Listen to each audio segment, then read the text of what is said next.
So what's on tap for today is to review. I'm going to review the written assignment. There were two problems there, and each of them had some issues, and the whole purpose of that was to gain experience in taking a word problem and turning it into a discrete event model. I mean, in an event graph model is a discrete event model, at least the design of one. When when this is done out in the wild, the situation is a little bit more complex because you're looking at a situation where you're trying to answer questions that some stakeholder has. So, for example, in some of the work that I've done with, say, the maintenance of certain vehicles for a Marine Corps depot, they had some questions about it. Visited the site, saw what their process was, and then used that to create a discrete event model of their situation. Actually, this was also part of a student thesis, and they were able to address some of the issues and identify some bottlenecks in their system. In other work that I've been doing for the Navy, they're interested in inventory problems and how to best order spares, repair broken things when that's the possibility. And again, everything in that is something that as the modeler, I've had to tease out from the situation. So that first step in kind of turning just sort of a loosely defined problem into a more focused word problem is something that's already been done for you. So when I give you a problem and say, okay, here's the situation, such as the first one here, a lot of work has already kind of gone into this. So let's just take a look at this. So the first is it's actually the simplest version, or maybe the second simplest. I think I gave you the simplest one in class. But the idea is that you have a certain number of machines, and they randomly break down, and such is the situation with the machines. I mean, no machine's going to run forever. And of course, there are some complexities in a real shop that aren't captured here. So, for example, instead of just sort of having breakdowns, many times there's preventative maintenance that kind of hopefully prevents some of these unexpected breakdowns. But the purpose of this is to take baby steps towards it.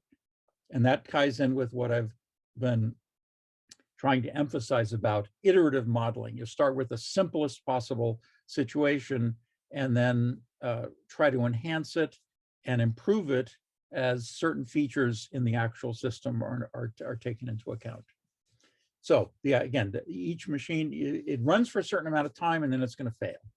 And then when it fails, now, unlike the problem I had in class, there are the operators of the machines are not the repair people. So you have a separate group of people that actually do the repair. And that's the situation in many shops. In the one in class, the operator was also the repair people. So there wasn't any queuing. If the operator is running the machine and it fails and they immediately can start fixing it, then they don't have to queue up for the repair people. But in this situation, it's different. So this combines the ideas we had with the multiple server queue with this different way of, quote, customers arriving. So now the customers are a failed machine, and the repair people are our servers. And so a failed machine that isn't being repaired because there are more failed machines than repair people is a situation of queuing. Okay, so the idea is that if repair person is not available, then the failed machines are processed. And what we've talked about sort of first come, first serve, that is a little bit, because our models, our simple models are just simply doing counting. It's actually a little ambiguous as to whether it's first, which one you pick, because that concept isn't really there.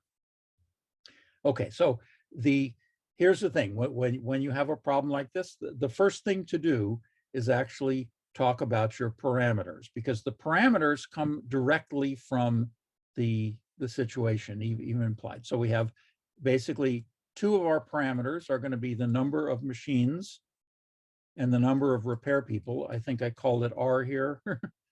I called it S here. I'm not sure. Well, hopefully that doesn't bother you.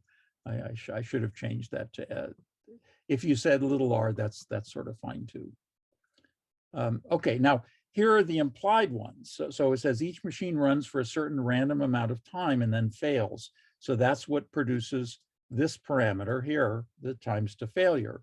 And then now we say the repair begins, and then the problem doesn't explicitly describe it, but then strongly implied is going to take a certain amount to repair. And then the thing about this too is that once a machine has been repaired, it doesn't run forever. It fails again. And we saw that in the model where we didn't have to queue. So the point is the parameters usually can be obtained mostly from the problem description, and that's the situation here. In the wild, it can be a little bit more vague, but we're not going to worry about that here because we're just learning about this. Okay, so state variables. Now, by analogy with the multiple server queue, it makes sense to say here are the number of failed machines or the number of available repair people. Now, there are different ways of defining this. So if you defined the state variable as the number of failed machines, then that's the way it was done here. And that's the most straightforward way to be sort of counting things. Because one of the things that you would be interested in is what is the proportion of time that our machines are actually working as opposed to having been failed. And that's something that can be obtained from this state variable. Okay, so here's the thing, and here's how this was different than our multiple server queues, in that the arrivals now, a failure event is like an arrival. We're calling it failure, but again, we don't have to call it anything. But just like the simpler version that I did in class, we have our run event, we have our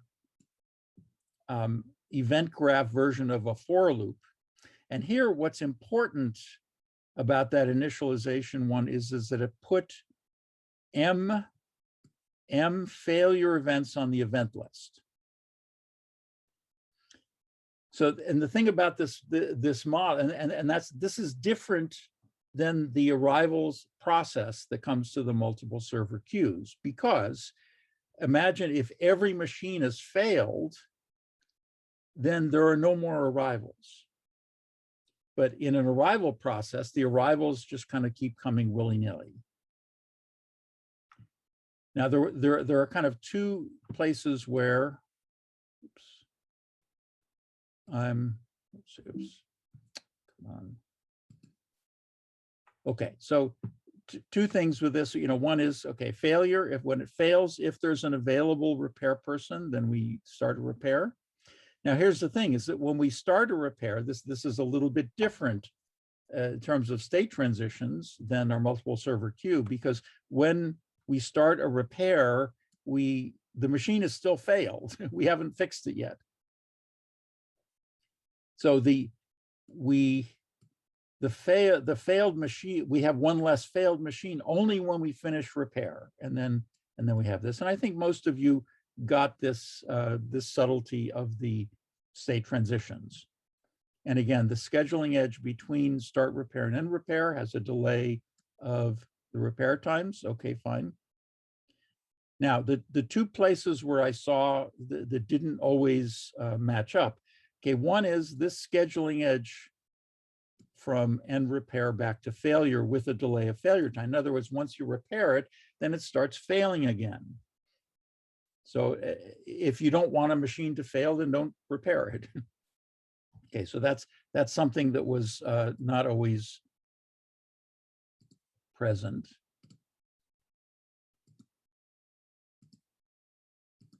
Okay, now the other thing has to do with this condition right here. And this is where what I saw a lot of was this condition, f bigger than 0. Now, I need to explain why that isn't the right thing. So in fact, let me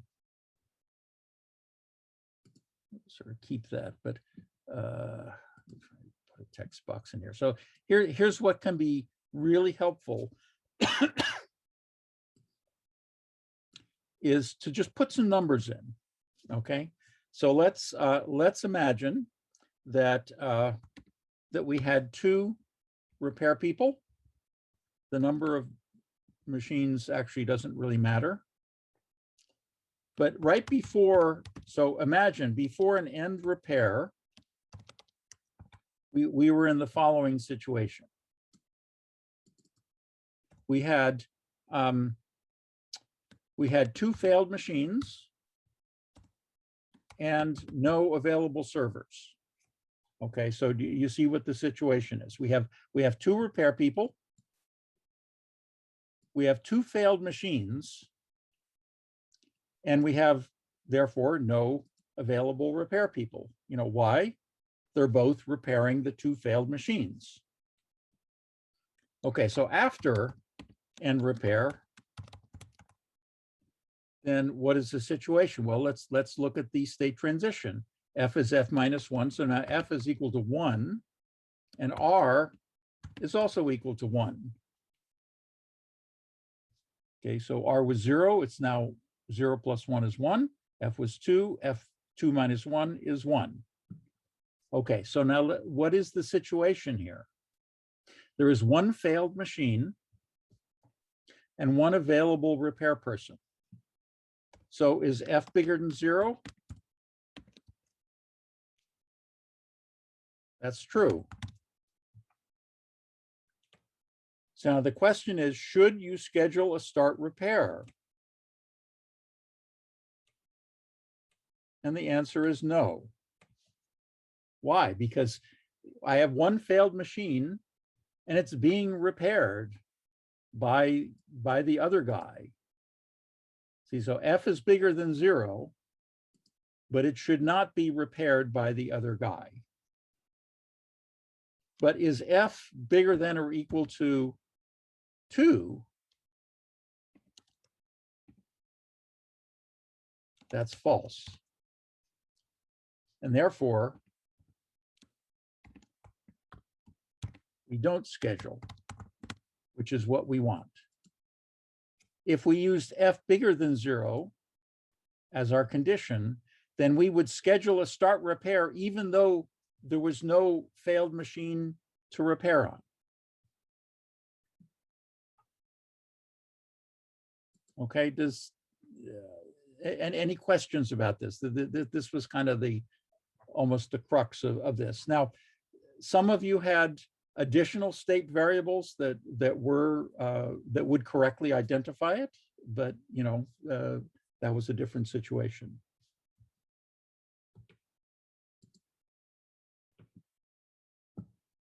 Okay. All right, so that's the situation with the with the machine repair. And again, the 2 things that I saw were not scheduling the failure after the end repair, and then many had this condition here instead of the correct one. And I mean, how do you come up with that? Well, one way is to just put in numbers the way it was done here. Just put in different sets of numbers. And the thing is that the logic of the event graph has to work regardless of all of the admissible states that are there. That is this an admissible state? Is it possible that if we had 2 repair people in total and we had 2 failed machines, that there would be no available repair people? Absolutely. After we end repair in that situation, and now there's 1 failed machine and 1 available repair person, then should we schedule a start repair in that situation? The answer is no. But this condition would say yes. And that would lead to all sorts of problems in the model. And I think I'm going to implement the second one just because that was a little trickier. Well, depending on how much time I have, I might have time to implement both of them, but we'll see. Okay, so the second problem had to do with, again, it's a tweak on our multiple server queue. And the idea is that now we look at our system and we see that customers are arriving in batches of a random size. And I think some of the confusion might have been that even though they arrive in a batch, they get served one at a time. Okay, so how can we model this? Well, we have our usual suspect parameters from the multiple server queue. So the inter-arrival times, the number of servers, the service times. And then we have one additional one, which is a sequence of the number in each batch. And again, where did that come from? That came from the problem description where we said customers arrive in batches of a random size. And what's different about this B than these TA and TS is that this has to be an integer. Whereas the TS and the TA have to be, are just general double values, typically. Our state variables are, the same as before. So number in queue, number of available servers, same initial conditions. Okay, so here's, again, this is the final event graph. And what I think I saw almost pretty much to a person was missing this right here. So in other words, and there are actually a couple of ways different ways to model this with event graph. Most were able to get this piece. So when the arrival now does not increment the number in the queue by 1, it increments it by the number in the batch. And that could be 1, 2, 3, whatever, however that's defined. Again, when it comes to event graphs, as you hopefully have noticed, we leave the exact description of what these distributions are. We leave that until the implementation. And the reason for that is that we can actually create the model, and we can even create the program using these random variate objects without having to specify in the component what these are. We can wait until we're actually running the model to decide what the specific inter-arrival times are, what the specific service times are. And then one thing that we will see is how do I generate integers instead of reals? We'll get to that. Okay, so the situation is that we now have more than one in the queue. And what that means is that there needs to be more, there in general,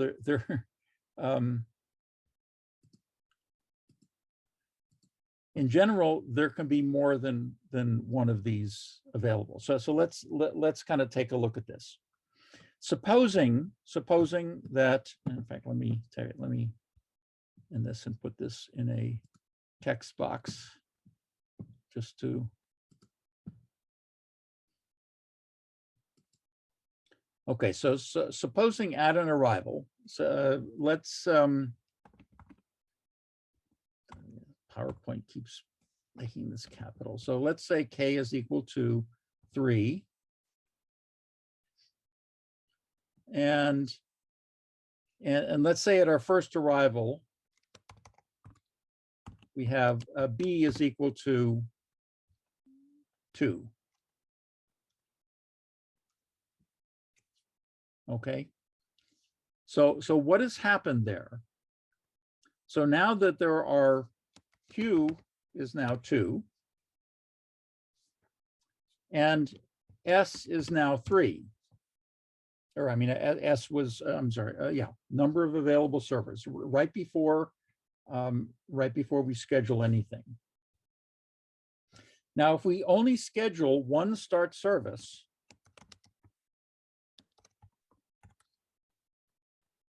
oops, 1, what will that do? Well, when that occurs, then q will be 1 and s will be 2. But what has happened in the system? So, okay, so you're the second guy who's shown up here. You're the second guy who's shown up here. And now the guy ahead of you has started their service. There are 2 servers that are just sitting there available,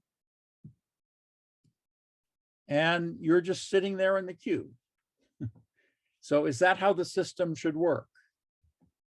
In other words, you have people in the queue and you have available servers. That's if I only do one start service. And that's not how the system should work. So the second start service should, if we do a second one, then now q is equal to 0 and s is equal to 1. Now what's the situation? There's nobody in the queue and there's one available server. But that's the way things ought to be. We had 3 servers, 2 people showed up, and so now we have nobody in the queue because they're both being served, but only one available server. And if you remember the number of busy servers, so number of busy is always k minus s, which in this case was,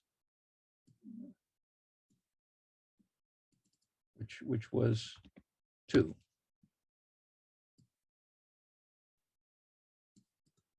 This over here a little bit. Okay. Okay, do you see that?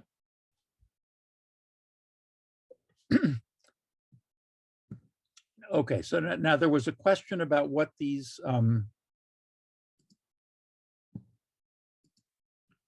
what are these little h things? Okay, now that's I wasn't necessarily looking for that, but that means high priority.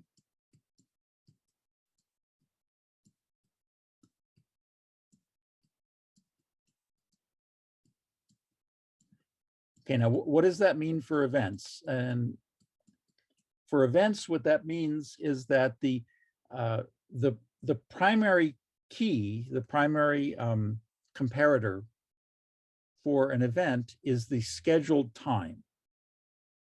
But what if you have more than one event that are scheduled at exactly the same time? Well, the secondary tiebreaker is their priority. So if there's no priority, as there is on this edge here and on this edge and on this edge, then there's a default priority. But in this case, we need to make sure that the start service happens before anything else. That's really all it is. And in this, because I mean, it's something that every now and then there are certain ways of doing the model where it becomes important, but we haven't really encountered that so much. Don't need to keep those. All right.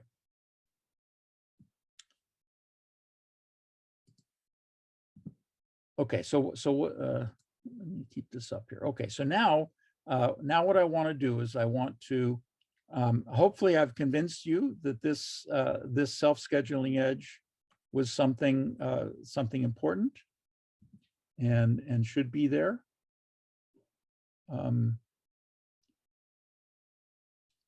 Notice that there were both conditions. So basically, when a batch arrives, you could be in a situation where you have a certain number of servers available and a certain number of customers in the queue. And the thing is, you need to keep scheduling your start service until you either run out of customers in the queue or you run out of servers.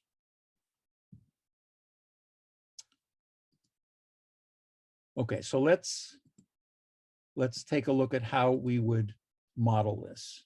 And again, I'm going to keep coming back to, like, when you're creating a SimKit model, you want to have your event graph always kind of front and center, because that's what we're trying to match. And the first thing, the place to start is really with the variables. So let's do that. So here's a Java class. I'll call it multiple server queue.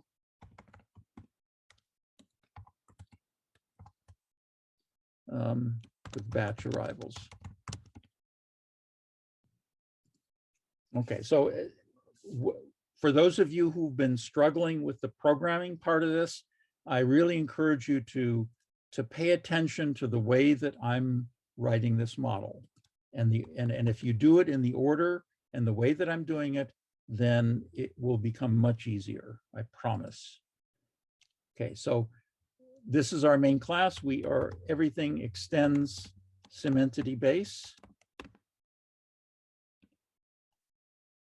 Okay, so we're good there. Now, the first thing to do is do the parameters. And remember, parameters are private instance variables with a setter and a getter. That's how SimKit identifies it as a parameter. Okay, so we have the inter-arrival times, and these sequences, a sequence like the inter-arrival times, we will in almost all cases use a random variant for. So, and as we've been doing, so we have a private random variant, and again, you can call it whatever you want.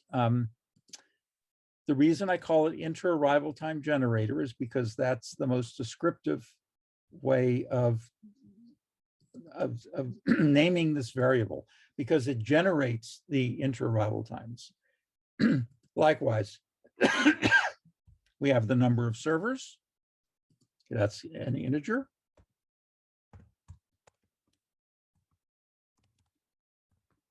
I'm going to call it total number of servers.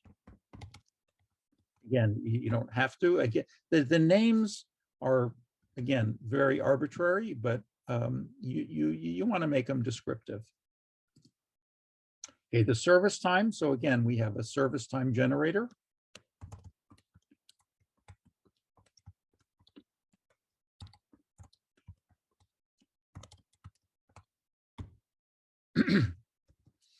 Okay, now remember I said that for the batches, these had to be integer.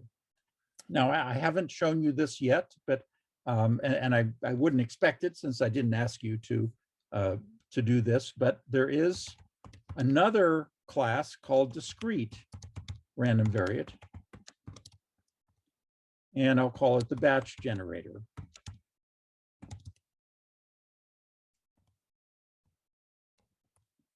Okay, and then if we fix our imports there, we see that see, there is something called a discrete random variable. That is something which can generate integers. Now the next, okay, so I define all my parameters. Then the next thing that I do is I will define my zero argument constructor. And there's the reason for that is just sort of this quirk that NetBeans does when I'm generating the setters and getters. Okay, so define my parameters, make sure they're all private. Define my zero argument constructor, that's just to kind of put a little bit of a stake in the code.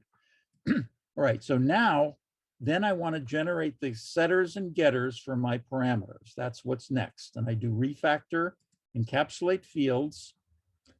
And in this case, I want to select all of them. But the insert point, see, the default insertion point, unfortunately, sometimes is at the top of the class, and I don't like that. I like it to be after my my constructor.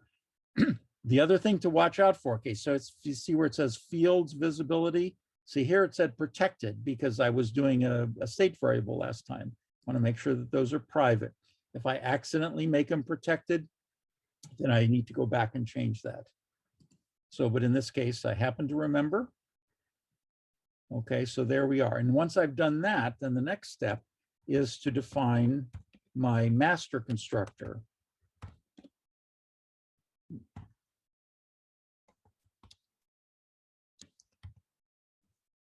Okay, now my master constructor is going to have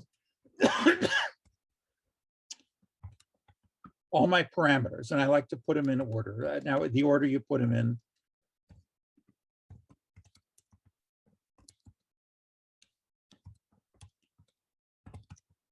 doesn't really matter. Okay.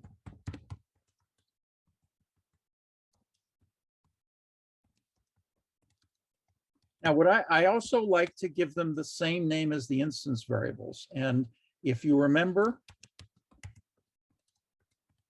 from the Java class, if you're careful, then that won't be a problem.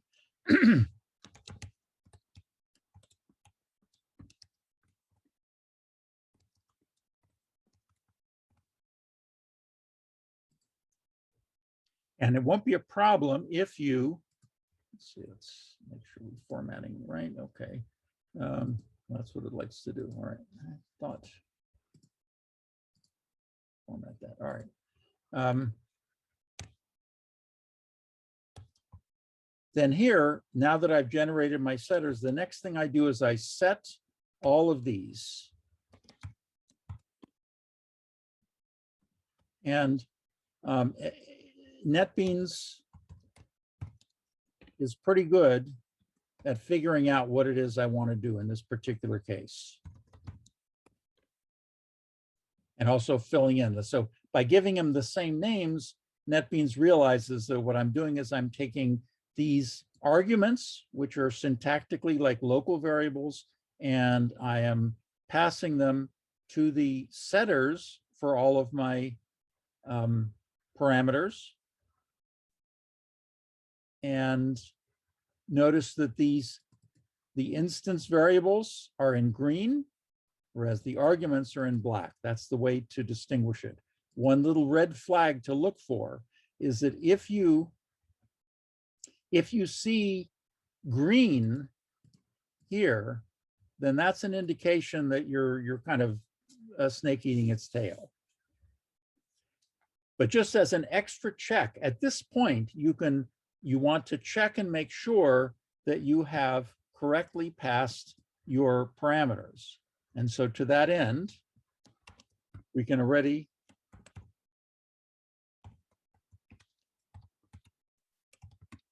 so what I recommend at this point is to start writing your main method. Okay, so once you have defined your parameters, your master constructor, your setters and getters, then the first thing that you want to check is you want to make sure that you have correctly passed the variables. And we do that by instantiating it and just printing it. So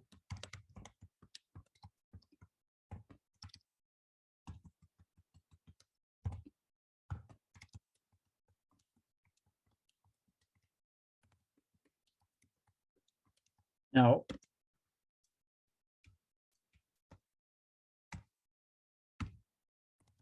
You're missing a T on the generator.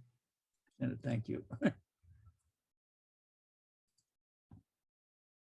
right, so and unfortunately it's a little bit verbose, but let's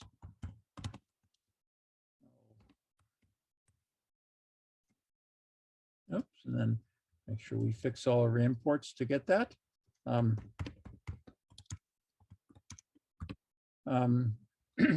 Oh, let's give ourselves 5 of these. And let's see what else we have. All right, we have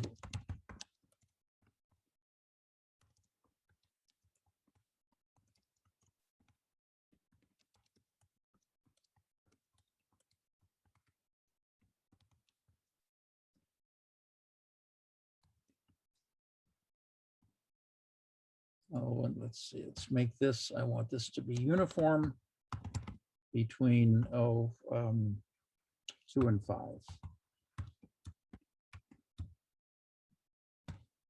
Okay, and then finally, this discrete random variate. Oops. Okay. How do we get that? We get that, and you might have sort of seen this there. There is something called get discrete random variate. Now, again, I haven't told you about this yet, so so I would not make you responsible for that. But there are a number of these things. I need to make sure I spell it correctly. Discrete uniform. So there's a discrete uniform between 2 and 4 is what I want. And what that is that's going to give me 2, 3, and 4 with equal probability. So now at this point,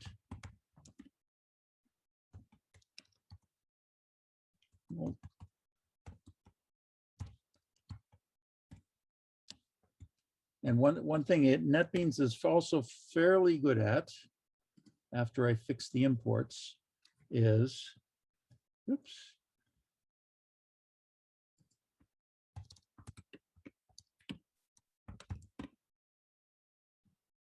One thing it's pretty good at is, okay, now here, it's going to let me do this because I have a 0 argument constructor, but I really want to, in this case, have these guys.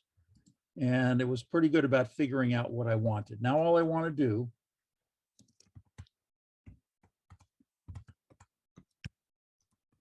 is print the server. And why am I doing that?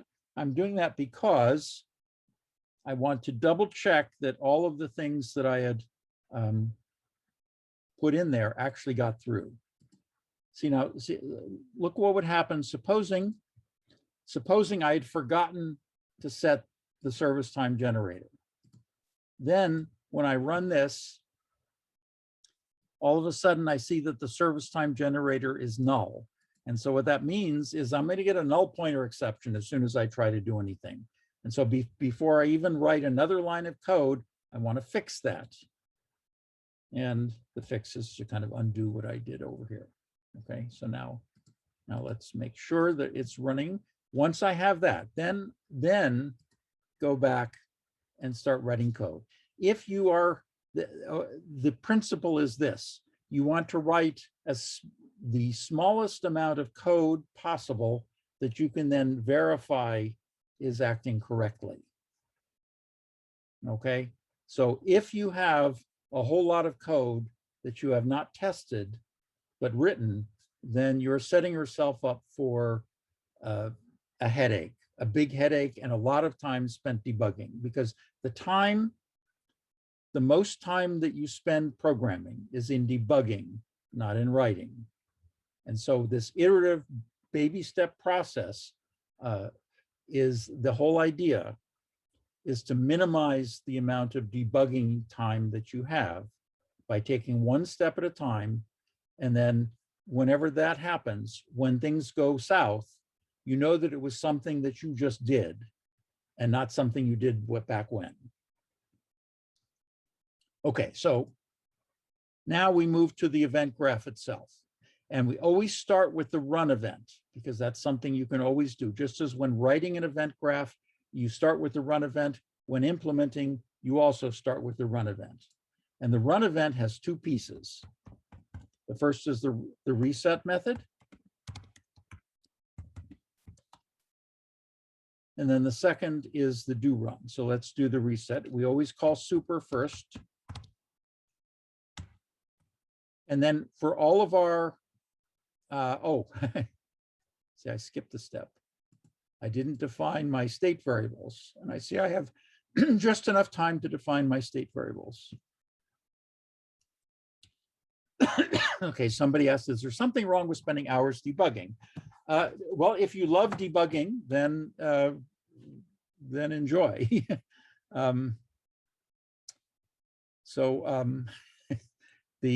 Again, if the whole thing is that if you follow the way that I'm doing it, then I guarantee you that you will not have to spend so much time debugging it. That's the whole purpose of this.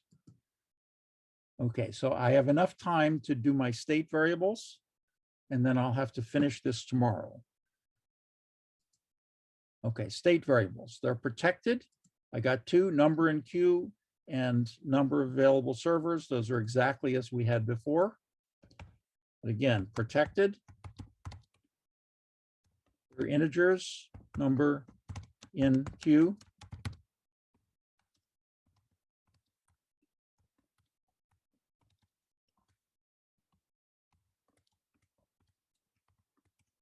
Now we could also remember in some of the other models, I also had the number served and stuff like that. I'm not going to do that here because this is all that we need. I'll leave it as an exercise. So again, we refactor.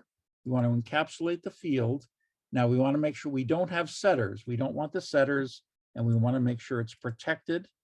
And then also, for NetBeans likes to put them at the top. I like it better as the last method. Now, one other thing is that, and I'm not going to do it here. I'll do this tomorrow. The setting the total number of servers, I need to throw in well, I should do it. If the total number of servers that's passed in is less than or equal to 0, then I want to throw a new illegal argument exception and say that total number of servers must be bigger than 0. And you gave me, oops, this many. Again, notice the difference between the blacks and the greens there. And you also want to mention this in the Java doc. You want to say at throws legal argument exception if total number of servers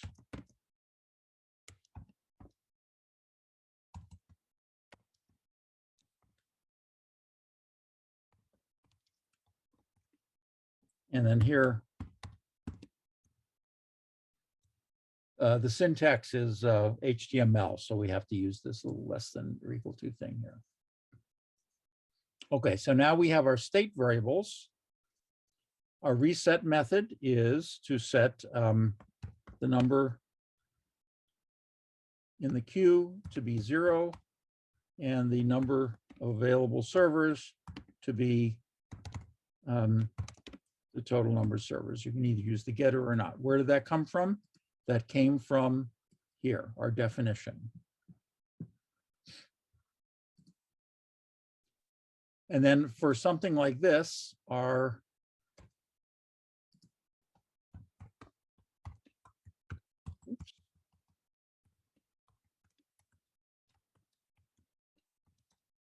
okay, so now our do run method, it will do two things typically. Well, first it will, for any state variables, we want to fire a property change for the number in queue in this case.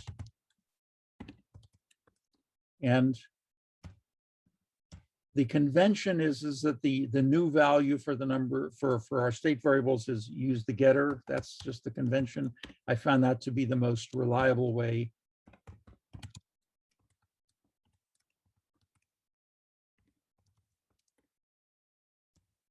to do that. And for these, we only use the 2-parameter property change because we're initializing them. There is no old value. Okay, now looking at the event graph. Okay, so we did the state transition and reset. We fired the property change. And now we have a scheduling edge. And how do we do the scheduling edge? We use wait delay. And how do we, what's the first argument? The first argument is the name of the event that we're scheduling. So there's a scheduling edge from run to arrival. So we say wait delay arrival. Now, what are the other elements? We have the delay. What's the delay? The delay is the inter-arrival time.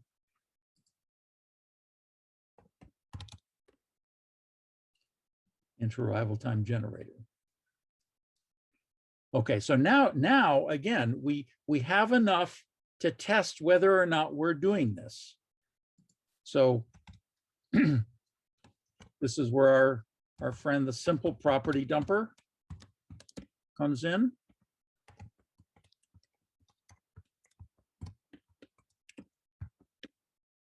Okay, what this does is this is going to display all property changes to our event list.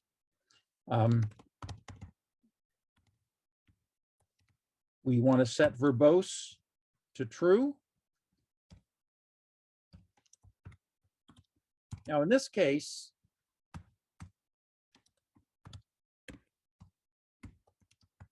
we don't have to stop it, because all I've done is I've implemented the run event. And here's what I'm expecting. I'm expecting to see this property change here, and I'm expecting to see one arrival event on the event list. But it's not going to do anything because I haven't done the arrival, but that's okay. Again, this is one step at a time. So here's what I get. Again, I recheck that I haven't screwed up anything on this. So here's the run event for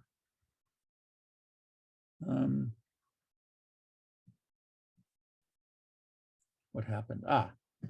Okay, so now I see something was missing. I was looking for those fire property changes. I didn't see it. Okay, why didn't I see it? So couple possibilities. One is it's either not being executed, but I wrote it there. It should be there. I defined my simple property dumper, but what happened? It's not listening to the server. I add a property change listener, and now when I run it, okay, there we are. So now number in queue 0, number of available servers is 5. It schedules the arrival, but the arrival doesn't do anything because I haven't defined it. Okay, that's all I have time for today. I will commit this, and then I will finish it tomorrow. And I mean, I hope this has been helpful, but again, I can't emphasize more strongly that you follow the way that I'm doing it. If you do this one step at a time. Notice and this actually wasn't intentional. I was looking for this. I was looking for these from the simple property dumper. I didn't get it. And so before even writing another line of code, I said, why aren't I getting this? My first place to look was in the run event itself. And I said, well, it's right there. Why isn't that happening?